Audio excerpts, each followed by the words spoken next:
Nung anniversary namin, pinili namin kumain dito sa isang fine dining restaurant sa Makati.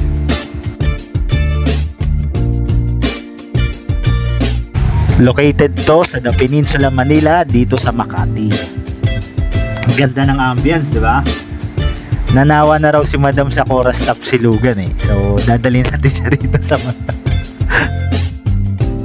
Sa mga fine dining restaurants na katulad nito, meron silang sinusunod na tinatawag na 4-course meal. At ang una dyan, syempre, yung appetizer. Lang yan, sa tanang buhay ko, dito lang ako naghiwa ng pandikoko. Wala, no choice ka dyan, Brad. No choice ka dyan. Kailangan panindigan yung table etiquette. Next, itong kanilang tinapay na parang muffins na may toppings, hindi ko na alam ang tawag dito, nakalimutan ko na kasi. Tingnan mo yung mukha ko dyan, oh, parang diskumpiyado. Tapos ito yung sinasabi ko sa inyo na may nakasabay kami rito na taga.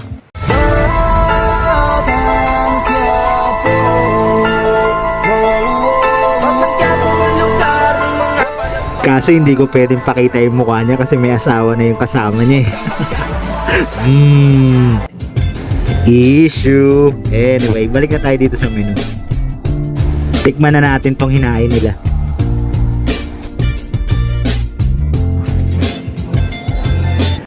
Oh shit, dumating na yung entree. Bago yung main course. Did I pronounce it right? Huh? Mukha siyang San Marino tuna. Tapos may kasamang tinapay ulit. Okay.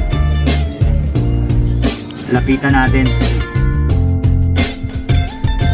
Shit, San Marino nga na may malunggay, mansanas, mais, tas mustard.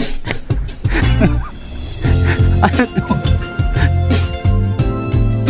Tapos isasawsaw daw dito sa tinapay.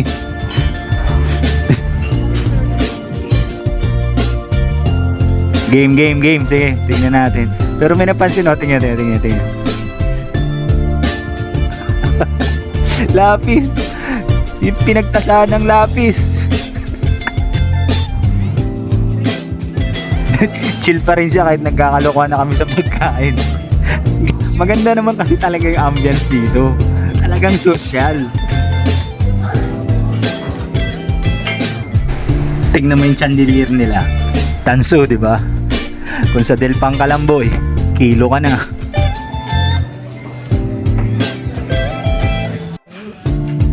At dumating na rin yung main course with chow pan rice. Hindi chow pan rice yan ha. Mukha lang talaga siyang chow pan rice. Dumating na rin yung in-order kong beef filet mignon with chicharron. With mustard, saka orange, saka malunggay. Ayun, malunggay. Grabe. Fine dining talaga. Yun na, sinumpak na. Paminta yan.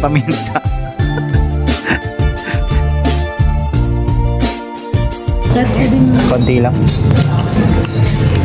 Sumpakin mo konti lang. Napaka-smooth and tender. Diba? Maliit lang yan. Pero mahal niya.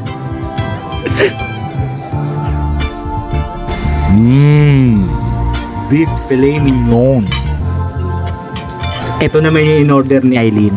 Beef lollipop na may kasamang bawang at damo.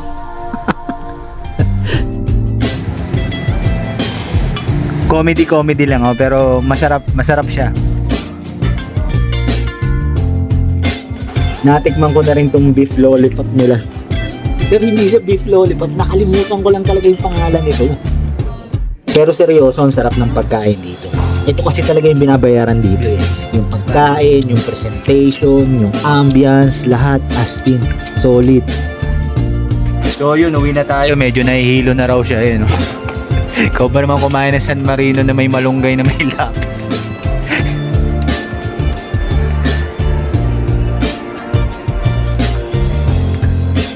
So yun ang aming fine dining experience dito sa Manila Peninsula. Inaantay namin si Kuya Robert.